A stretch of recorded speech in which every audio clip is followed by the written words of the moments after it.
ഉപനിഷത്ത് എന്താ പറയുന്നത്? നാരദൻ സത്യമന്വേഷിച്ച് സനത്കുമാരന്റെ അടുത്ത് ചെന്നു. ഛാന്തോഗ്യോപനിഷത്ത് 7-ാം അധ്യായം വായിച്ചു നോക്കുക. അപ്പൊ സനത്കുമാരൻ ചോദിച്ചു, നീ എന്തെല്ലാം പഠിച്ചിട്ടുണ്ട്?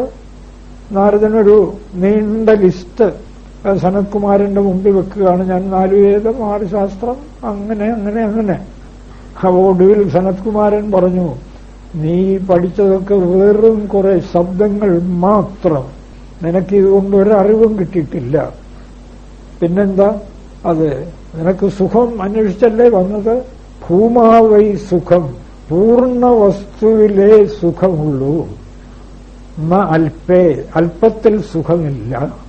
ഭൂമാവൈ സുഖം ന അല്പേ സുഖമസ്തി. ഭൂമ പൂർണ്ണം, അതിന്റെ എതിരാണ് അല്പം. അല്പത്തിൽ സുഖമില്ല. ഈ നാമരൂപങ്ങളിൽ അനുഭവിക്കുന്നതൊക്കെ അല്പമാണ്. നിനക്കൊരിക്കലും അവിടെ സുഖം കണ്ടെത്താൻ സാധ്യമല്ല. പൂർണ്ണ വസ്തുവിനെ അനുഭവിക്കൂ. എന്താ പൂർണ്ണ വസ്തു? എത്ര നാന്യത് പശ്യതി നാന്യത് ശൃണോതി നാന്യത് വിജാനാതി തദ്ഭൂമ.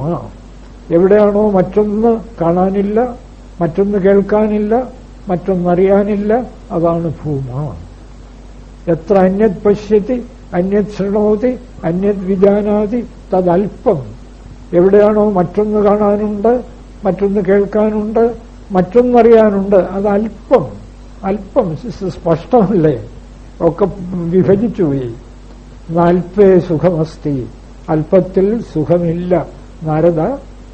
അതുകൊണ്ട് നിനക്ക് സുഖം വേണമെങ്കിൽ ഈ പൂർണ്ണ വസ്തുവിനെ അനുഭവിക്കൂ. അതിനെന്താ മാർഗം? എടോ, എന്ത് കണ്ടാലും ഈശ്വരനാണ്, അതുറപ്പിക്കൂ. ധർമ്മമെന്നോ അധർമ്മമെന്നോ വികൃതമെന്നോ സുന്ദരമെന്നോ ഒന്നും നോക്കാൻ പോണ്ട. വസ്തു ഈശ്വരൻ, ബോധം, ബ്രഹ്മം. മറ്റൊക്കെ അതിലെ നാമരൂപങ്ങൾ.